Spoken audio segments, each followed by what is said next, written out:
I watched every Sanji's, Yue's, and Hijume's games to figure out how pro mid lane macro actually looks like, starting from how to pick the right hero, tricks to avoid getting picked off, the correct way to zone enemies, how to decide your rotation path, and what your responsibilities are during team fights. But all of that depends on the hero you're playing. So first, let's learn about drafting. Mid lane heroes can be divided into 3 types.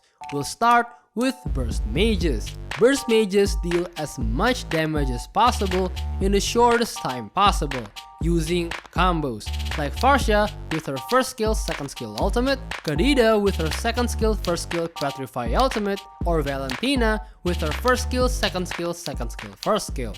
Burst Mages are strong when the enemy team is mostly squishy, but if the enemy team has a lot of tanky heroes, you should pick a DPS Mage instead. Mages that deal continuous damage over time, either through spammable skills or basic attacks like Lunox, Kimmy, and Lylia. But unlike both of those, this type of mage isn't picked for damage. These are utility mages, chosen for how they support the team, like Zhuxin's crowd control, Angela's healing, Faramis' revive, or Luo Yi's mobility. So, which mage should you pick? If your team lacks magic damage, pick a DPS mage for consistent magic damage. But if your team already has a lot of magic damage, pick a utility mage to support them. So, when do you actually pick a burst mage? Burst mages are only optimal when your roamer can pick off enemies like Cho, Kalea, or Matilda, so your team can eliminate targets instantly. After picking your hero, we move into the early game. But your game doesn't start in the lane, it actually starts in the first shop. Should you buy mana boots, magic boots, or cooldown boots? In the current meta, magic boots are much stronger because the Inspire talent provides mana regen, so mana isn't really a concern in the early game. Mana boots are only useful for heroes that spam skills, like Sicilian, Lunox, and Valor. But if your hero needs 40% cooldown reduction, like Cyclops or Savior, then go for cooldown boots. After buying items, follow this early game rotation. First, clear the mid lane while poking the enemy as much as possible. Then help your jungler take the Lithowanderer and return to mid to clear the next wave quickly.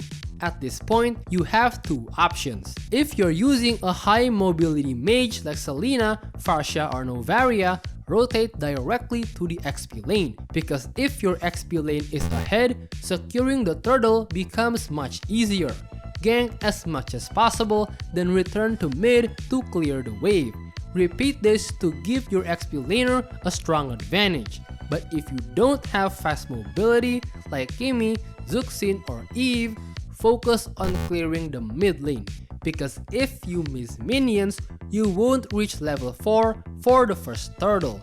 No matter what hero you play, you must gank the XP lane and set up the turtle 30 seconds before it spawns. So, how do you actually set up the turtle correctly? During turtle fights, your job is to zone enemies. Remember, you are not the XP laner, so stay behind your tank or XP laner. Don't wait alone in the bushes, you'll get picked off.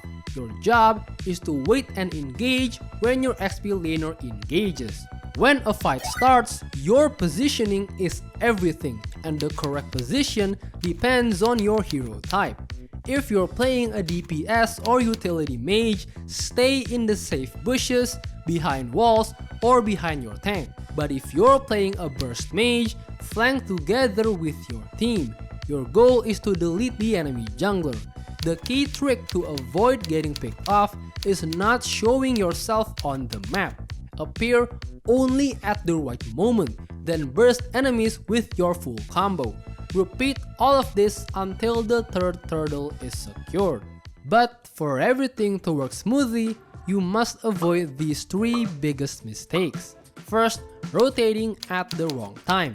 Minions spawn at the 10th and 14th second, like 10-10 or 1240. It takes exactly 17 seconds for minions to walk from the base to the center, which means minions meet at the 27th and 57th second. When rotating, always remember this timing and calculate properly so you don't miss minion waves. Second, don't get picked off. Always take safe paths like this.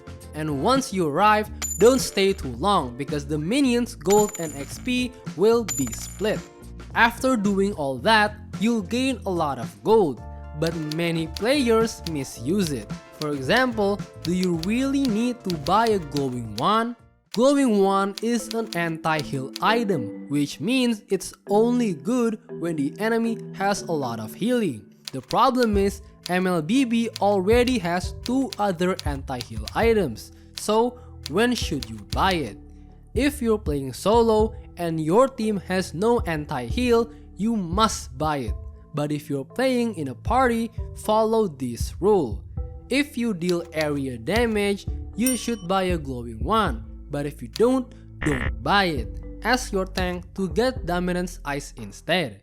In the early game, your priority is helping the XP laner, but in the mid game, your focus shifts to the jungler. Open the scoreboard and compare your jungler to the enemies. The higher the level, the stronger the retribution, so never let your jungler fall behind. Here's a mandatory trick. If your jungler is farming on the red side, be on the right side of the map. If he's on blue, be on the left. Help him when he gets invaded, and never let enemies steal his camps. If your jungler is safe, look at other lanes. In the mid game, the gold lane is easier to gank than the XP lane because the enemy marksmen don't have their defensive items yet. Rotate through this path, gank, then immediately return. Always watch the map and move in sync with your jungler and roamer. Everything you've done so far means nothing if you can't play properly in the late game, so you must understand these 3 obligations. First, don't get picked off.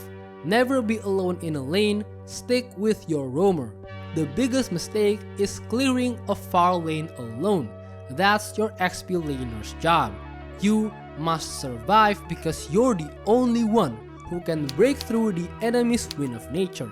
Save your strongest skills and target the enemy marksman. Don't push turrets. You don't deal turret damage, but if your base is being pushed, you must be the first one to defend. Use your skills and range to clear minion waves.